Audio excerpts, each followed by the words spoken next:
Hello, everybody, and welcome to the channel. I'm your host for a special live episode of Scientology Stories, and I'm going to bring in my guests for today, which is Liz Ferris and my husband, Mark Headley. Hey guys. I'm a Headley sandwich. Oh, yay! Hey I Liz. was waiting for that joke. Sorry, everybody. You had that ready to go. I did. Yeah, and so before we get started, I just wanted to take a moment and just talk about the loss that this community suffered today of Doug Kramer. I'm personally just still kind of reeling from it. You know, I think it's every voice in this community is important. Every person matters. For every one person speaking out on YouTube, there are so many other people behind us learning, sharing, everything else. And so it's been a tough day. Let's just call a spade a spade. I'm speaking for myself. Anyway, rest in peace, Doug. We love you. You're amazing. And your legacy will live on in this community. No doubt about that. Yeah, rest in peace, Doug. Yeah. But so that's the sad news of today.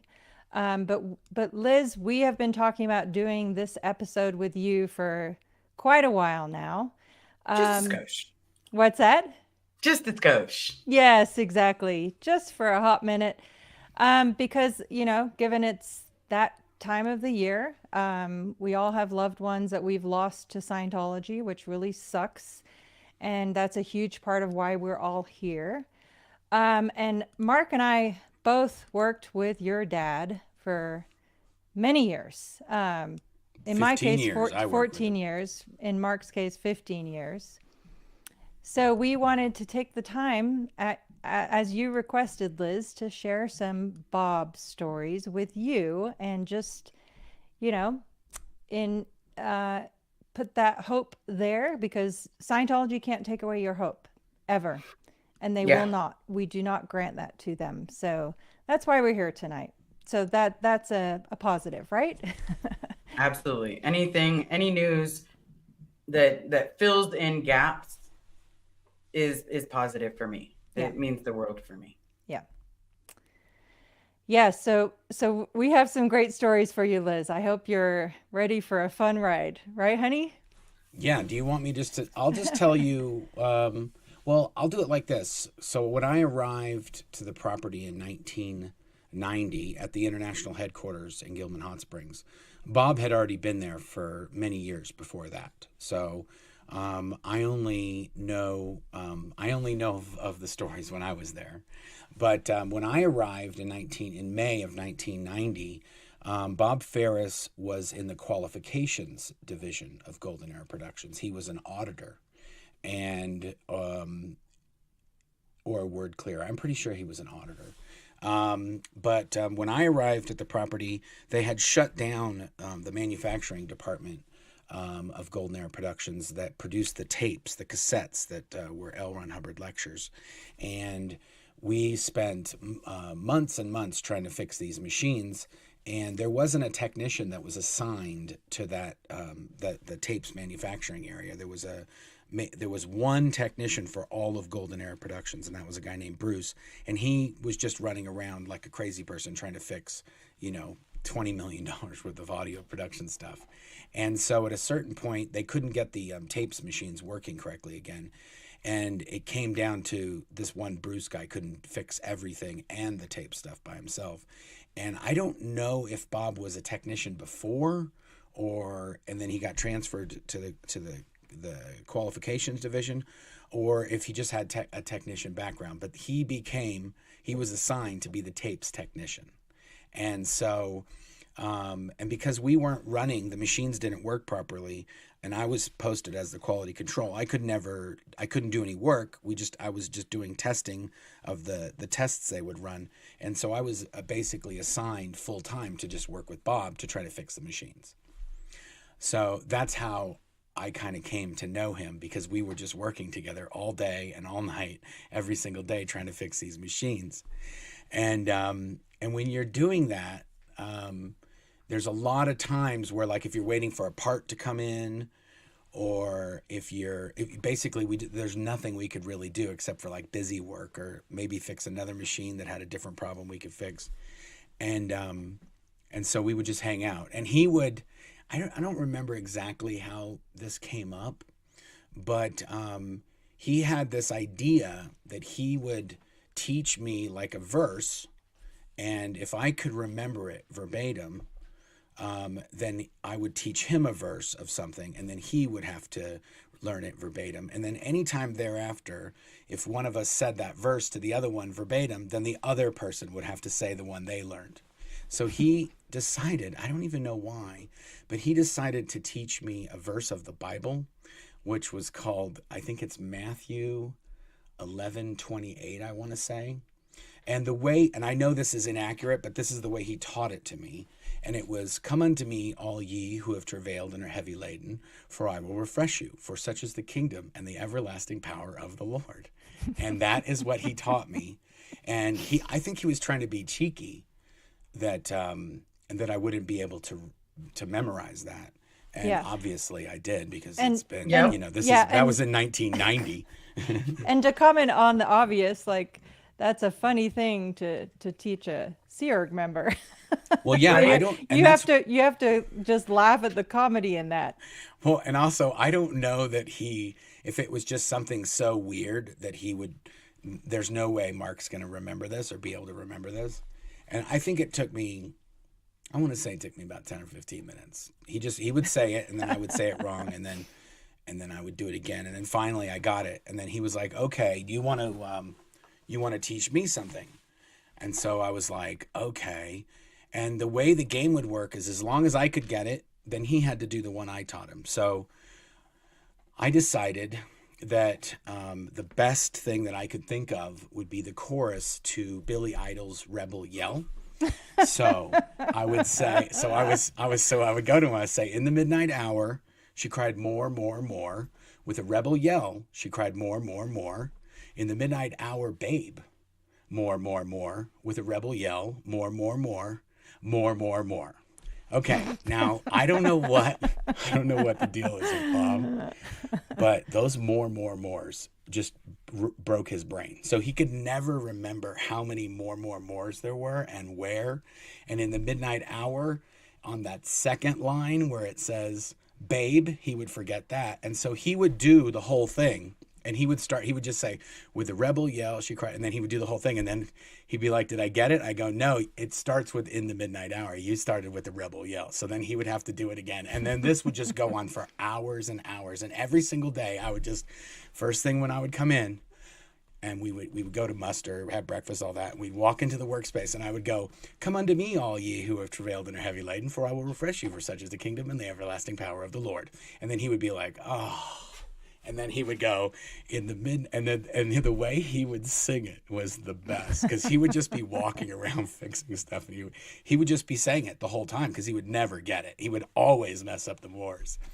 And people would walk in and they go, "What is going on with Bob?" And I go, "Oh, we have a little thing we do, and he has to get this right. Otherwise, he has to keep doing it until he gets it right." And then it got to a point where in the middle of the day, he would just sing the song, just the chorus. He didn't know any of the other parts of the song. As far as I knew, my dad was not musically inclined. But as for the repair, like he was tone deaf, and he had white man can't dance syndrome. That's exactly what I was gonna say. It would sound like a dog. With a rebel yell, she cried more. All due respect to Bob, but clearly that's not where you got your voice from, Liz. No. But it's funny, because it's like, before I forget, the repair, before he joined the Sea Org, he was a repairman for the Air Force. Oh, wow. Like he repaired jet engines. That's right. I remember him telling me that, but I didn't remember if he was a technician at the base before. So maybe somebody who knew that you could, if you were at the base and you watch this channel and you know if he was a technician before the Gauss line flap, which is just that the manufacturer of the tapes machines was called Gauss or C-Tech Gauss. But yeah, I got there in May, and I think we got the machines. We finally got, and we would have 3 or 4 all-nighters every week from May until November is when we finally got the machines working. And so he slept in his office under his desk, and I slept at my little quality control desk just next to my desk on the floor. And when I would get up in the morning and we'd have to go to a muster, if we went to bed at, let's say if we didn't stay up all night, let's say we finally, it was like 6 a.m. It was like, okay, we're going to take a nap before muster. And then we just lay on the floor and go to sleep, and then get up at around 8 and go eat breakfast, and then be at muster by 8:30. And then as soon as we'd come in, it was just, okay, here we go again. But every once in a while, I'd go into his office, and he'd just be plopped down on his desk, passed out, and it'd be like, Bob, come on, man, someone's coming. You can't have desk prints on your face from whatever you were sleeping on your desk. But Bob, over the year, I want to say over the next probably year or two, he got everything working, and he would fix anything. And that was the other crazy thing, is he had to fix the machines, the reproduction machines. There was a master machine. There was actually 2 different master machines, a small master and a big master. And the small master could only do a certain length of tape, but the big master could do up to, I think, I want to say a 48-minute lecture. And that's one side. So when you flip over the cassette, you can have 2 sides. That's about an hour and a half. But he learned how to fix the big master, the small master, the slave machines that would do the copying, and then the king loaders, which were the machines that did put the tape into the cassette shells. And then he had to fix my quality control station. And then he was also fixing shrink wrappers and cassette labelers. And so he had to essentially know how to fix all these myriad of equipment that all had nothing to do with each other. Some of them were pneumatic, some of them were electronic, some of them. But, and that's where I was sort of fascinated. It was like, I'm pretty sure this guy's never seen this machine before, because we just bought it like 6 months ago, but he has to fix it if it breaks. Yeah. He probably grabbed the destruction. Yeah, he literally was just like, it was, and that's the thing where we worked, is you can't say, oh, I don't know how to fix that. If you're the technician, you have to learn how to fix it. And then eventually, whether or not you've read the manual, which, correct, it's a miracle that, with the amount of sleep Bob was getting, at least most of the time that I knew him and worked with him, it's a miracle he could make it through anything. But yeah, we'll get to that. I have some later stories that I remembered too. So yeah, it's amazing. And he told me so many stories about you, Liz, when we were there. And he showed me pictures. You worked at Celebrity Center, right? In the Sea Org. Yeah. Yep. I was supposed to go to Gold, which was funny. Yeah, and you had longer blonde hair, right? You had like kind of shoulder length, or it was like right here. Okay, yeah. So that's how I remember it, just with longer hair, and in your little Celebrity Center uniform, and he showed me pictures, and I remember he would tell me, "Is your mom's name is Sandra? Is it Sandy or Sandra or?" Her legal name is Sandra, but she is known as Sandy. Okay, Sandy, yeah. So he would tell me, I don't remember him telling me that many Air Force stories. There was another guy that we worked with named Tony Cifarelli, a real wild New York Italian guy that worked with us. And I think he was in the military. And so Bob and him would trade stories, but I didn't know anything about any of that stuff, so I didn't really pay attention to that. Tony was far more belligerent and outspoken than Bob ever was. Yes. Yeah, I think I got my sense of humor from my dad, because everything, I'm very cheeky. That's just kind of how it is. The only hard part for me was when, I I'm taller than my dad. My dad is like 5'5", Yeah. Yeah. and my mom was 5'4" at her tallest. And Oh, here I was wow. 5'8". Hmm. And it was like, which one of you stole me from the milkman? Right. That's what we say about our kids now. Yeah, Yeah. my oldest is 6, like he's about 6'2". He towers over both of us. My two of my kids are taller than me now. But I used to justify it all the time. And then all of a sudden I got around my dad's family for a wedding. Yeah. And there's no disputing it. It was like all of us lined up. It was, yeah, there's spitting image. Wow. And Yeah. so then once I found the picture of my dad, I was like, okay, I have some of my mom's features, but I look like Yeah. Yes, No, you do. you You absolutely do. 100% look like Bob. And especially with those glasses, because Bob had these glasses that he would wear. yeah, those big bottle cap ones that Yes. were like so thick and then had that direct line because I remember Yes. those. And if he was 'cause the property where we worked out was it's about, I think I want to say it's about 550 acres or 560 or something like that. But there's buildings all over the place. And when he first went into be the tapes technician, he was in the tapes department. And then because there wasn't any other technicians for manufacturing, they kind of moved the organization board around so that he was in audio as a technician.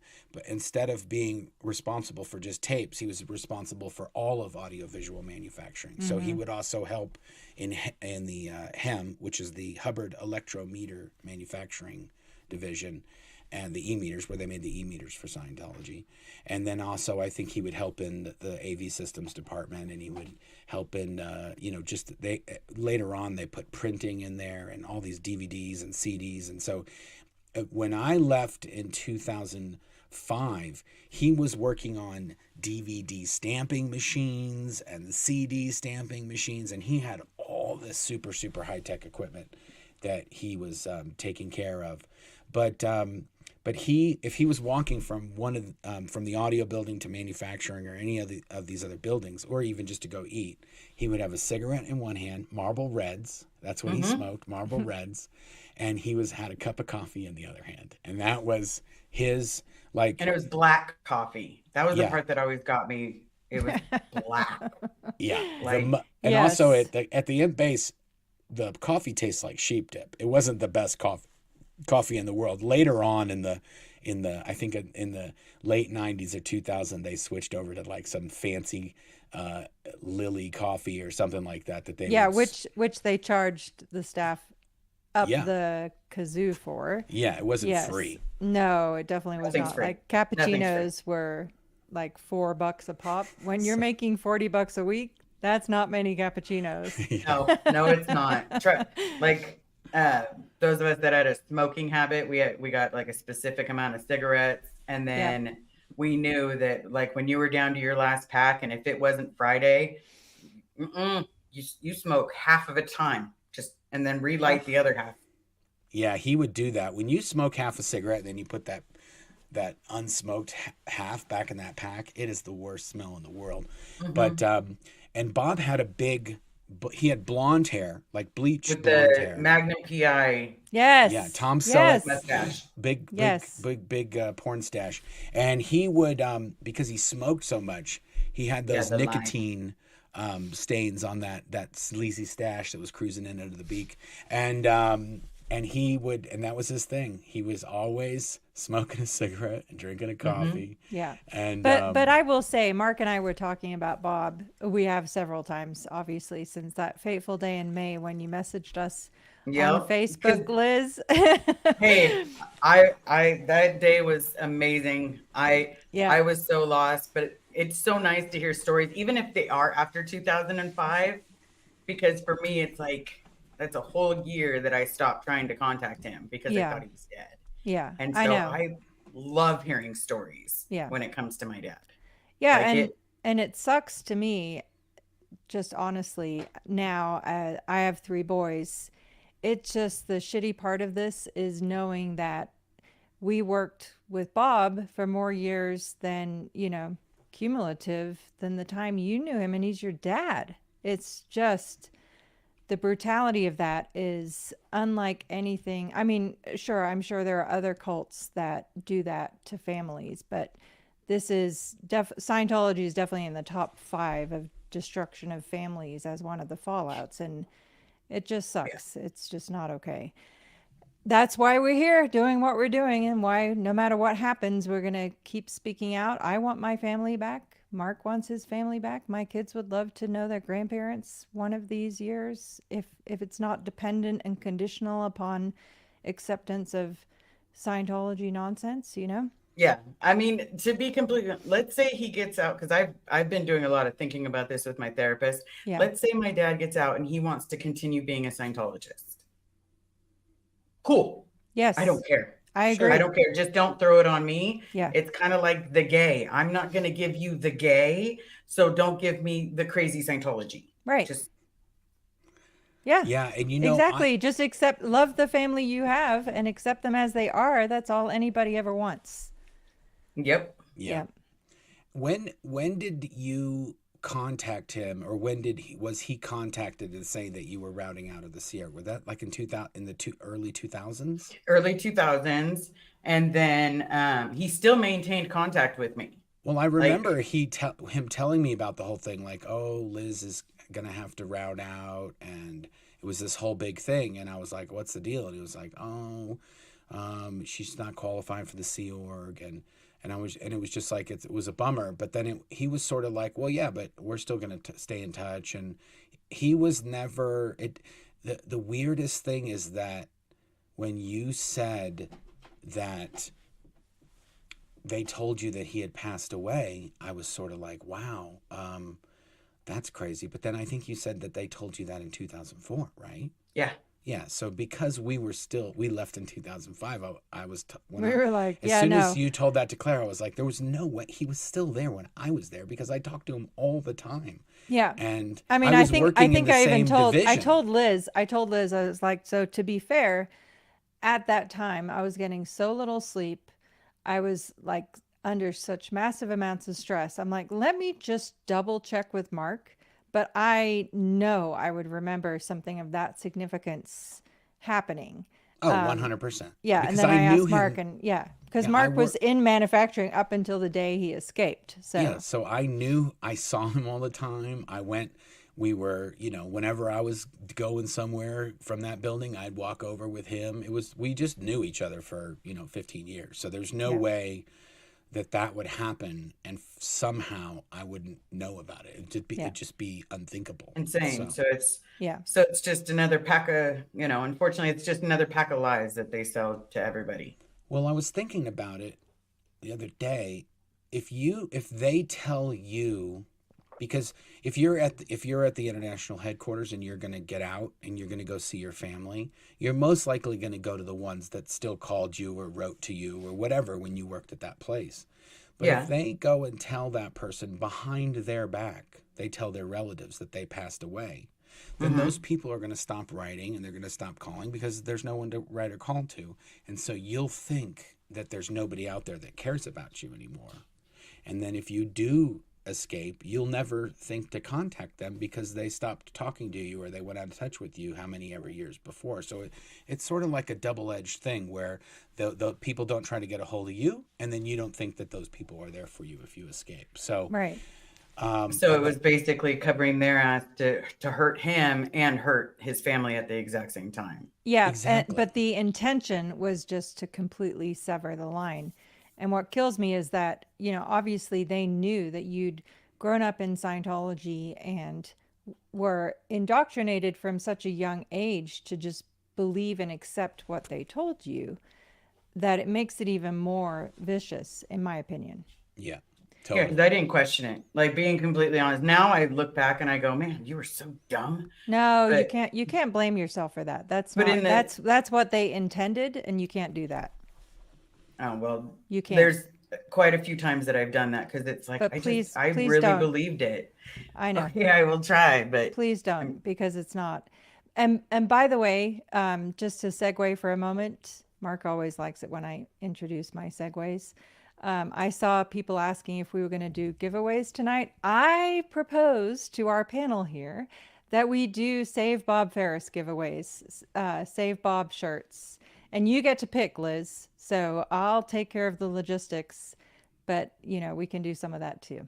Like scroll through and do the random. Yeah, exactly. Doesn't he have a little machine that does the? Oh, I got in big trouble for trying to use that. Then we tried it, and yes, it works pretty good once you have it working. I just, I didn't practice before I tried it. Yeah, anyway, we'll do it. What you want to do it? You want to do it at a half hour? Or do you want to do questions, or how do you want to do this, Liz? Do you want to? Yeah, you're driving this show. We'll keep talking about Bob for as long as you want to hear, and as much as we have stories to tell. Okay. That was the first. Here, I just sent you a message, but that was the first thought I could think of for anybody that has been there and back for me. Okay. Sorry. You That was lost the first me, thing Liz. that came to mind. It's okay. It's okay. I don't know what's happening. What are we doing here? Are No, we it's going all to do good. giveaways? Yeah, Are we gonna let's keep do telling a stories? giveaway What are we now, doing? and then we'll keep going with Bob stories. Yeah, You good with that, Liz? do it every. Absolutely. Okay. I can try to scroll. I have an eye. Yeah. skip it, let's scroll. Say Bob or Save Bob in the comments, and Liz is going to pick the first lucky winner of a Save Bob Ferris shirt or whatever you want from. There's a Can there's she a couple of select different items. the comments, babe? That's what Just I'm say out. saying. Okay. Sorry, I didn't think this through real good. Yep. Okay. Well, say the name, Liz, and I'll catch it. Oh my goodness. Oh, there's a ton of people in there. There I just you go. popped up the chat there. Yeah, there you go. Jane Save. Clifton. There you go. Jane Perfect. Clifton. Got Okay, it. perfect. Oh, I got it. Here we go. Oh, Bingo, yeah. you're the winner. Poosh, I got it. There we go. Save Bob Awesome. Ferris. There you go. All L. Jane right. Clifton Roselle. There we go. Yay. Shoot me an email, claire@blownforgood.com, with the link from the Blown for Good merch store of what you'd like that's Save Bob, and I will send you a giveaway link. No need to send me your address or anything else. It's all pretty seamless on Fourth Wall. So Nice. yes. The and other Liz, thing, and Liz, as I told you, once you have your Fourth Wall set up, we're sending you all those designs. Okay. I think Carrie just started getting it set up because I keep getting Awesome. asked like, oh, why can't we get stuff here? And I'm like, because I'm busy talking every day. Like, Yeah, I know. I'm like, I know how you feel, Liz. You have a job. We have jobs. We're like, this is our passion project on the side, on top of a few other things. There you go. Congratulations, L. Jane Clifton Russell. Marilyn Honig. Yay. Good to see you here, Marilyn. We love you. oh, Oh somebody, my goodness. Speaking of which, Mark showed me a picture that the made golden me rod. laugh. Rodney, Did the you hear about this, golden rod. Liz? yeah, I saw Mark's comment too. I want to know if Marilyn, if we can buy 3 of those. I have 3 people that I need to get those for. Golden Yes. rods, Rodney the golden rods, and so hopefully, I don't know how long those things take to make. I can't imagine it's very quick, but Yeah. hopefully Marilyn can crank out 3 more of those, and I will gladly pay for them, Marilyn. So Yeah, Marilyn, if you would please email me a link by which we can pre-order or whatever. We have some. Yeah, I'm not gonna lie, Marilyn. I kind of want one too, and I don't. Just because it's hilarious, I will keep it away from the dogs. But I don't know. I'm not I have a gonna lie, German it's Shepherd that hilarious. will seek that thing out. Yes. I'll be honest. I have a husky that would probably sit there and seek it out, and Yeah. some lab mixes. nice. All other, right. The other Yep. story I was going to say is that we used to have a tape player in tapes, and L. Ron Hubbard wrote that if you worked in an assembly line or manufacturing type job, it would be helpful and productive if you listened to rock music while you worked. And out of all the crazy things that he said, I was totally in agreement with this. And because of that he said this, wherever we worked in manufacturing, we had these really giant stereo systems that would go really, really loud so everybody could rock out while they were working. And it was sort of this thing. And we would all, and whoever had cassettes and then later on CDs, that's whose music would get played. And the people that didn't would just have to listen to everybody else's music. And so obviously I played a lot of Depeche Mode, and I had about 300 or 400 Depeche Mode CDs of different remixes and albums and stuff like that. But Bob had a soundtrack from some movie. It was the weirdest thing. It had all these random songs on it.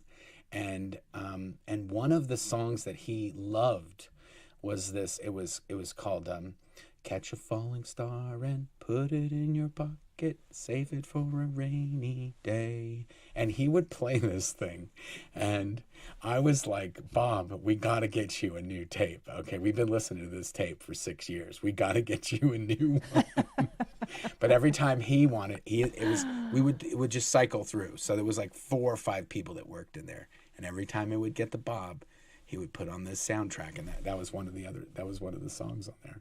But he was definitely he was a funny guy. He was definitely, and like you said, he was very cheeky. He was, and he would always tell these super, super lame dad jokes, and just the corniest jokes that you could possibly imagine. And he would pop one of those out every once in a while, or if he would remember some weird, silly joke, then he'd be like, "Hey," and then he'd ask it. But yeah, what was the story that you were going to tell, Claire? Okay, so my interaction with Bob was more limited simply because I arrived at that property in 1991, and for the first 5 years I was in the staff training area. So I interacted with Bob on the rare occasions when he would arrive for his training time. And I supervised him on the Key to Life course, where he was, you know what the Key to Life course is, Liz, but for anyone else that has no idea, it's the most laborious study of reading all the definitions of all the small common words and using them, all of them in sentences, and then learning grammar and all this other stuff, because L. Ron Hubbard alleged that the reason people weren't getting his orders done is because they didn't really understand the English language. So Bob, being that he was one of 2 technicians to service the whole property, like Mark said, would very rarely make it to his 2.5 hours training a day that was a normal requirement for a staff member of that property. But the thing about Bob is that the few times that he did come to training, he had this he was like one of only a handful of staff members that would be like, "Oh, I need to go to the bathroom." "Okay, go ahead." So he would go to the bathroom and he'd come back and you'd be like, "Dude, you were not in the bathroom. I can smell the cigarette smoke on you. You clearly went outside and took a break, but that's okay." It was just one of those unspoken things like, I'm not going to go there. Yeah, he couldn't survive long without a cigarette. Right. Yeah. And that used to crack me up, because like when he got libs once, like full lib, when his mom had passed away and we were putting his ashes out to sea, or putting her ashes out to sea. Yeah. That was the only time I ever heard my dad sing before. It was very painful. I'm glad I love him, but it was definitely very painful. So I am so sorry, Mark, you had to go through that, but Amazing Grace was so worse. Like, I can't imagine. Yeah. Yeah. Like, I thought a seagull died. Yeah. Yeah, I'm trying to think if there was any other. Every once in a while he would learn. It was funny because that Tony guy, the New Yorker guy, I think he might have been the oldest person there. I think he might have been older than Bob and Clarice, the other woman that we worked with. Clarice was is Shelley Miscavige's sister. Yeah, Clarice Barnett. She was Shelley's sister. So we would see your dad. Your dad probably was dealing with David Miscavige for that 15 years, because every time he came down when that thing was broken, he was talking to Bob and Bruce and this other guy named Gary Lou, and it was those three guys that it was always like, hey, what's happening with this? Who's fixing this? And so your dad, he was sort of kind of like, I'm trying to figure out how I can explain it, find the words. He was sort of like, he was really good at fixing the machines, but he was not really good at having a conversation with David Miscavige. Yeah. No, not many Because- people were. Because you have to really be like on your toes and be playing all these mental gymnastics to just even have a conversation with him. And if you didn't tell him the right answer, even if it was the correct answer, but not the one answer he wanted to hear, then you could get in trouble. So, but Bob was pretty, over the years, he knew, I just have to tell him the most minimal amount of information possible, and I'll be fine. And, but I remember that one time, it was right before, we got those machines fixed in the November of 1990. But I want to say in August, there was a flood at the property, and the entire base, the entire Sea Org base, was assigned a condition of confusion because there was a flood and it wrecked the property, and because we weren't prepared for a flood.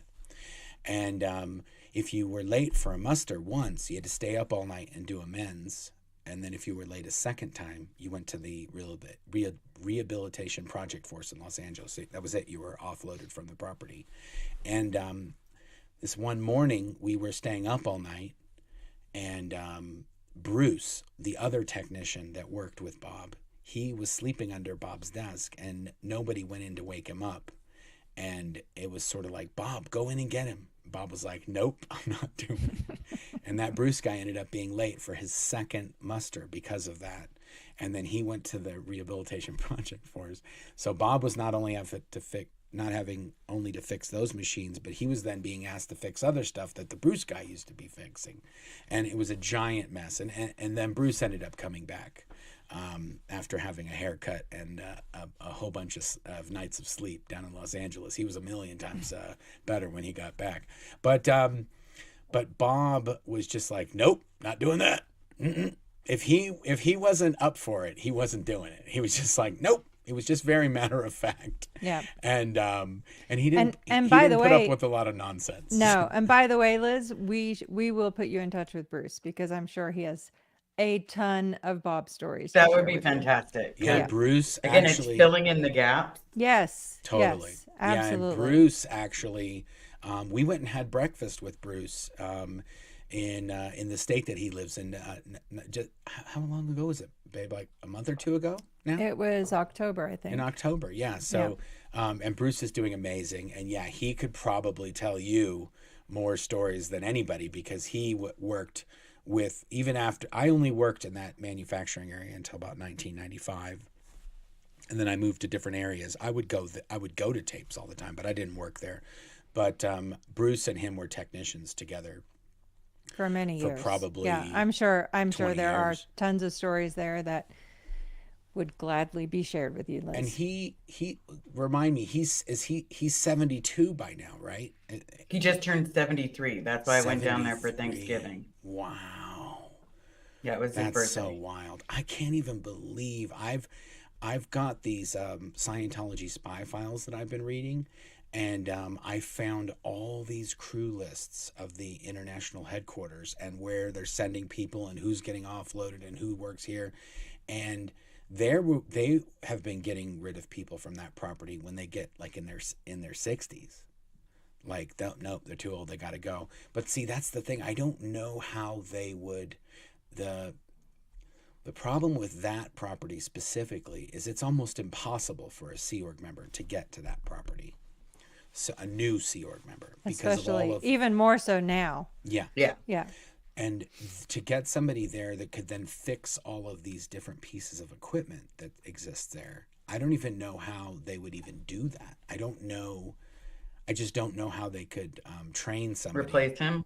Because he has decades and decades of experience on fixing these machines. So I can't imagine that, he did educated guess is when they called you looking for him, he had escaped from the Sea Org. Yeah. So they were panicking to get him back. And obviously, if anybody hasn't followed the story, we did there was a welfare check, and the law enforcement did say that he is there at the property now, and they identified him. So yeah, and to reiterate that here, Liz, you reached out to us in May, and I remember being so confused originally because you were like asking me like, has the collection policy changed? And I was like, wait, what? Yeah, because I thought he was you dead. and you said you know, I don't know if you know my dad, Bob, Robert Ferris, and I was like, yeah, absolutely. And you were like, has the collection policy changed? And I was just like, I told Mark, I'm like, I'm so confused. I don't know what's going on. And I was like, what do you mean? And you're like, well, they're calling, trying to collect his freeloader bill, which is the bill that they give to a Sea Org member who leaves the Sea Organization or who escapes. Like in my case, it was $96,000. In Mark's case, it was $60,000. You know, so they're telling you they're trying to collect on his freeloader bill. And yet this is 2023, and they told you in 2004 that he passed away. Died. Yeah. So I literally thought that they were going to come after me because again, you know, I know Mark says it all the time, because every time I hear Mark say it, you know, the freeloader Scientology can't put it on your credit report.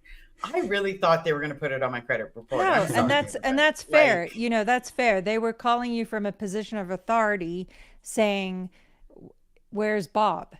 And you're like, or, you know, asking, is Bob, what were they asking you exactly? It was, had you heard from him? Have I heard from him? Yeah. Right.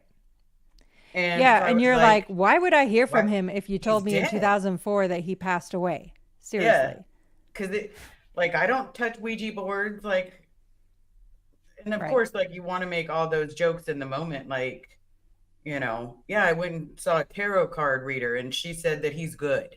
You know, as far as I knew, he had died in 2004. Like, his family thinks that he died in 2004. I know, it's so, you know, and some of them believe me that he's alive this whole time, and others are like, nobody calls and says someone died.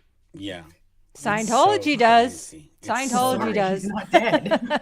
So wild to me that they would even, I mean, that they would say that is that, I mean, when you told us that, I thought that's the weirdest thing, but then it happened with another person, and then it happened with another person. And then because we had talked about it, then other people started telling us, oh yeah, they told me the same thing. And then people started saying, hey, do you know about this person? Or do you know? And we're like, yeah, those people are all still alive. And, another thing that you can check, and I was reading this by going through these Scientology spy files, is you can check the voter registration for that county where Golden Arrow Productions is located in Gilman Hot Springs in Riverside County, and you can search the voter registration to see who at that property is registered to vote. And so that is another way that people, if they want to see if their loved ones are still at the property or they're still alive, then they can check that voter registration if they're American citizens and they're able to vote. There's all the foreign nationals that are there on religious visas or whatever. There's no way for us to really check them. But before I forget, Claire, I went ahead and redirected this feed on our channel. I redirected it to a video that Denver Steve-O is going to do at 7:30. Oh, so sweet. I just wanted you to kind of keep track on that. We've got about 17 minutes. Okay. But just so that we know. But one last thing I wanted to say about Bob and how old he is that a lot of Sea Org members are not thinking of what they're going to do when they're not able to work.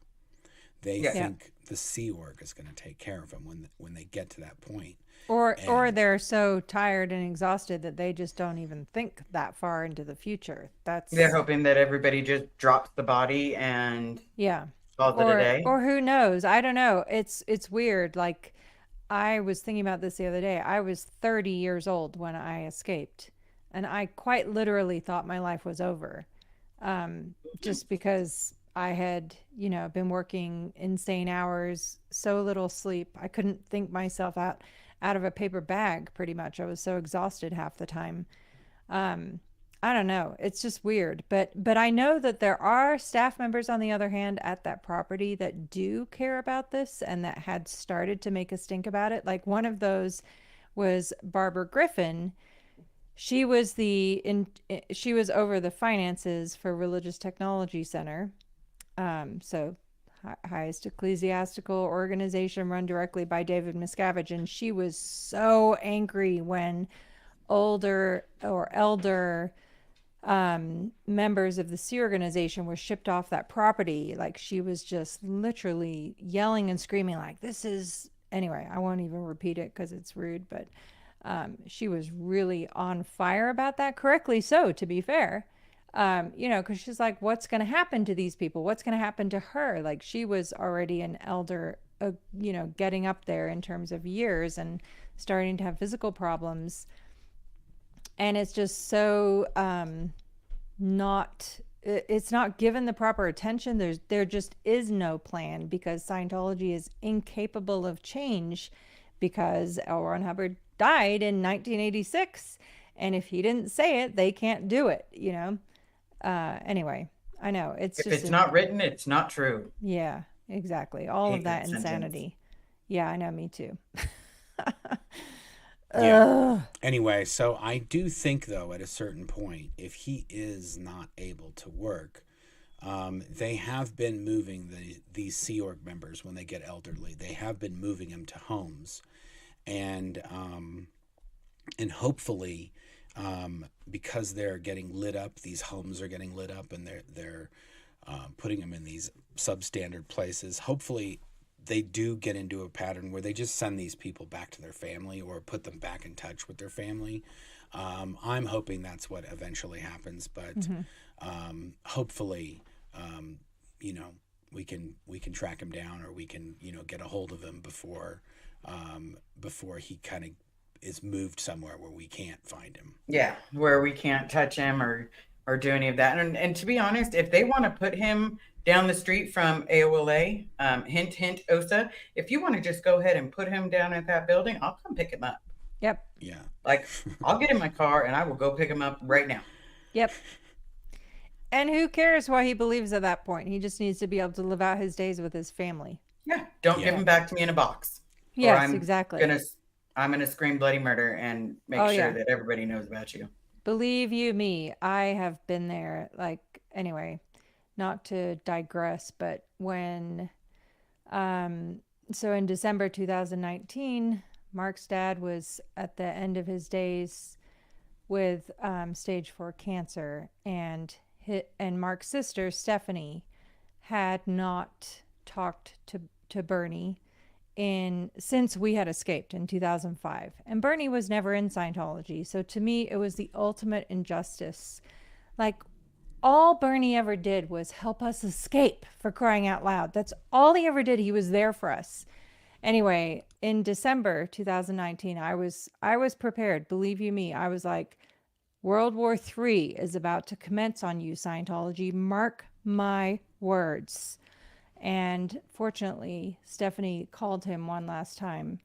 And that was, anyway, not to get off on a tangent. It's okay. Tangents are okay. That's how we learn. It is. It is. So, you know, our heart is in this. And Liz, you know, we're here for you no matter what. Absolutely. I definitely understand. And you know what? Any people that can give me stories about my dad, I am down for. I would love to hear. Because again, it's missing pieces. Yeah. Like my last communication with him, you know, when I was still in the Sea Org, was that I was going to be going to gold. Thank God that didn't happen. Thank Sorry. God. Thank God. Seriously, You know, thank God. I was supposed to go to HCO and stay in HCO until they finally needed someone that could sing. And then my dad wanted me to be singing all of the LRH songs. Oh my God. Thank God. He's like, your voice would sound so beautifully on these tracks. And I'm like, cool. Okay. That's awesome. Oh, want thank to, God that never happened. Do we want to spend the last few minutes going through any questions or? Yeah, Yeah, if we can. we can do another giveaway too. Okay, This time you pick. whatever you want to do, Claire. Yeah, let's do a giveaway.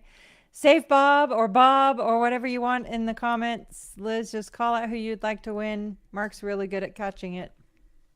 No pressure, honey. I got to catch up now too. I got to go a bit down to the bottom. Okay. Hold on, let's do it this way. Okay, the first. Oh, I didn't say Bob. Yeah, save Bob. That's what everyone's writing in there. Oh, there's Yeah, a or lot Bob. of people in here. Save Bob or Yeah, Bob. we got Either almost one is 500 fine. people in here, so that's Nice. Okay, so the Linky Lou. Linky That's where Lou. it stopped. LINKYLOO. Oh, I see it. Okay, hold on. Boom. Got it. Linky Lou. There you go. Congratulations, You win. Linky Lou. Congratulations. Can you say the email again? Because the last winner is, I think she's been asking how she gets to it too. Yes, please send me an email. Claire, CLAIRE, at blownforgood.com. And just send me a link of what you would like of the Save Bob merch. Just go to the Blown for Goods merch store. Link is in the description below. Yes, and we'll send you a giveaway link. So you don't have to send the address or anything else. Just send the link for what you'd like, or even just the item description of what you'd like. And I'll send you back the giveaway link, and the rest will be taken care of. Awesome. There we go. Do you want to do some questions? Yes. You want to put them up? How about I put them up, you read them? Okay, sounds good. So people don't have to listen to me yap any longer. Yeah, and so if anyone has any other questions you'd like to put in, let us know. Kimberly Stovall, so good to see you here. Yay, so glad you are here. Back at you.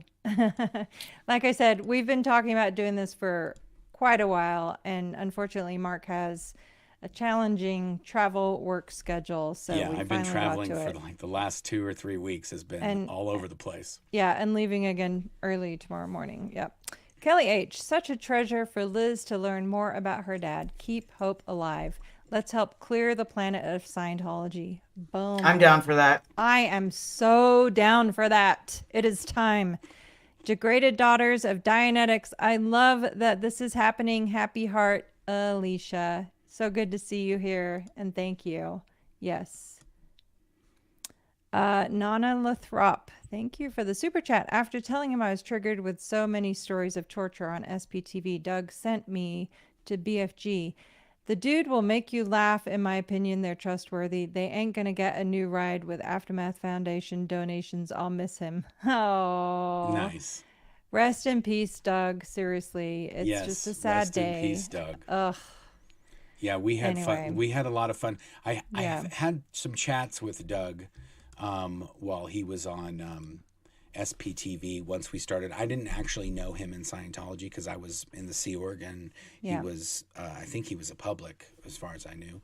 But he was in from, I think, age 9 until 30 or into his 30s. I know he got up to OT3, and yeah, but so I think the only video that we did together, we did a werewolf with Kelly Copter. Yes, Kelly Copter, and that was so much fun. He so literally hilarious. threw me off Denver Steve-O's scent. Yes, he was one of the werewolves, and Denver Steve-O was the werewolf, and I, oh my gosh. So Liz, I don't know if you saw that, but I was being called Claire Wolf, which I really objected to. It's just an unfortunate coincidence that Claire rhymes with were. I mean, I'm sorry, guys. It was my first experience doing anything like that. And Doug, I can't remember what he said, like right before he got eliminated, but somehow he managed to throw off the scent of Denver Steve-O. Yes. And then we were down to like Michelle Carpenter, me, Denver Steve-O, and maybe one other person. I can't quite remember. But like I had this light bulb moment where I was like, oh my God, it's Denver Steve-O. And then I started fighting, but then I was being too defensive, allegedly. I mean, to be fair, it's kind of an automatic response to want to defend yourself, right? You go like, wait a minute, this is not fair. Anyway, so as I got slid off the show, I was like, it's you, Denver Steve-O. And Denver Steve-O won. So there you go. The other fun one was then when we did, I think it was when we did that one, or when there was another one of these game things that Kellycopter put on, Clearwater Chad couldn't get his audio working. And so he was just out the whole entire stream because he couldn't get his audio working. But then in the next one, my gosh, it was so funny. He was like the mayor, or I don't remember exactly, but when Kelly asked him a question, he was supposed to put up a thing. But instead of putting up the thing, he said it when he put it up, or he did something. He outed himself. And then Doug, and then the funniest thing was when they came. I think Doug was a werewolf that time too. He's like, well, now I know who to get rid of. Yeah, but the best somebody thing just he goes, outed themselves. And the best thing he goes, last stream he couldn't get his audio working, and this stream he gave himself away because his audio was working. He hadn't muted himself. Anyway, it was so hilarious. I was dying. Good. Okay, back I'm glad you guys have fun. There's one question from Alex at 622. Okay. I'll find that one. Just keep. Kimberly Stovall, happy to see my favorite people, sending so much love. Awesome. Thank you, Kimberly. Okay, I'll put up the next one. Or you put them up, Claire, so I can go look for that other one. Oh, okay. 622, you said, Liz? Clara in the house. Thank you for the super chat, Clara. We love you. No question, just sending love to all three of you. Sending love right back to you and Dalton. Thank you so much for everything you do. Okay, I'm sorry. I'm completely off the ball here. I'm not good at this. Okay, Gilda Stewart. Mark, was Bob's soundtrack to Never Been Kissed? It also had a song by John Lennon and one by Cyndi Lauper, among others. Yeah, I don't think it was that. I don't remember the soundtrack. It was a very He was odd... an 80s guy. Yeah. Yeah, definitely. Well, that song probably was way Flashdance. before the 80s. Flashdance. That was Mark's mom's favorite. And we did have too. Flashdance. We had Flashdance, Footloose. We had a Billy Joel one. There was it was so random. The one we had Queen, "Don't Lose Your Head," the Queen soundtrack from Highlander. Highlander! Random. Oh my God! So please remember. I couldn't find that one. I think it might be on your channel. I don't have it. What was the name? What was the person? It was It's Alex. Alex Apostate. You want me to just read it? Alex. Yeah, just read it. I don't have it. Okay. So, Apostate Alex, question, Liz. How can we, as viewers, be support in your mission to find and make contact with your dad? Hit subscribe, smash the like. I'm going to keep getting out the word as best I can. And again, I go on daily just for tips and tricks. Yep. And I will say that there are all kinds of programs going on behind the scenes. We recently launched the Aftermath Connect program, which is where anyone who has lost loved ones to Scientology, whether it be a friend or a family member, you can make a listing and people who know that person can also comment.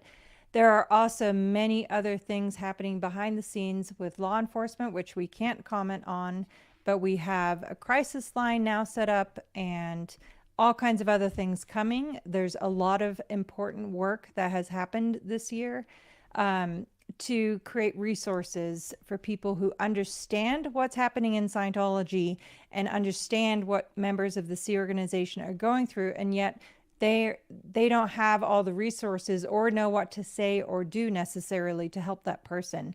So there's a lot of good things in the works, and we'll keep doing that. Yeah. And somebody was asking in the comments, Doug is another creator that passed away. Bob is Liz's dad, who Scientology said passed away, but he did not. Right. We found out that he is still alive. And that's how Liz came into this community, was because they contacted her asking if she'd heard from her dad. How many years after they told you he'd passed away? Almost 19 years. Almost 19 It years. was just shy of 19 years. And Liz reached out to Mark and I on Facebook asking about this, and we were like, hell no, Bob didn't die. Yeah. Absolutely not. And we now know that to be true because the Riverside County Sheriff's Office did meet with Bob in person. So we absolutely know he is very definitely not dead. The rest of the story has yet to play out, which is why we're all here continuing to do what we do. The focus is this vicious, dangerous cult that nobody needs to get sucked into. So there you have it. Awesome, guys. Well, thanks for joining us, Liz. We're gonna wrap it up because we're gonna redirect into Denver Steve-O's video that's starting in about 10 seconds. So is there anything last Hold thing you on, want to say, one last Liz? comment here. One last comment. Fancy Pants RN. Liz, what is a funny memory you have of your dad you want us to know about him? He did not like my mom. He knew that she got migraines. And so I guess the funny memory would be he always used to make me, or when we would go like toy shopping, he would pick out the loudest toy that would definitely, get me into some massive trouble. So, and he's like, she won't mind. She won't mind. Yes, she will. That's the best. That's Loved that I hilarious. liked video games. Nice. That's amazing. Awesome, guys. Well, thanks for joining us today, guys. If you want to find out when our next videos come out, like I said, we've got these spy files come out. We've got more Scientology stories that are going to be coming out. Claire's even got some more Where is Shelley Miscavige stories that are coming out. Yes. Or And don't episodes. forget to subscribe to Liz's channel too. Liz, you want to give a plug for your channel? At Pokemon and Cults, because I love Nice. Pokemon. Perfect. And we'll Nice. put a link in the description of our video to Liz's channel as well, so you guys can go there. And then we'll put a link to the other video that we did when we first talked about this whole thing when it first came up as well. So Yeah. um, We love you, Liz. We're here to keep hope alive. yes. Love you too. Thank you so much. Have a great time and forward them on over to Denver. Yes. Awesome. Thanks, guys. Bye. Till next time.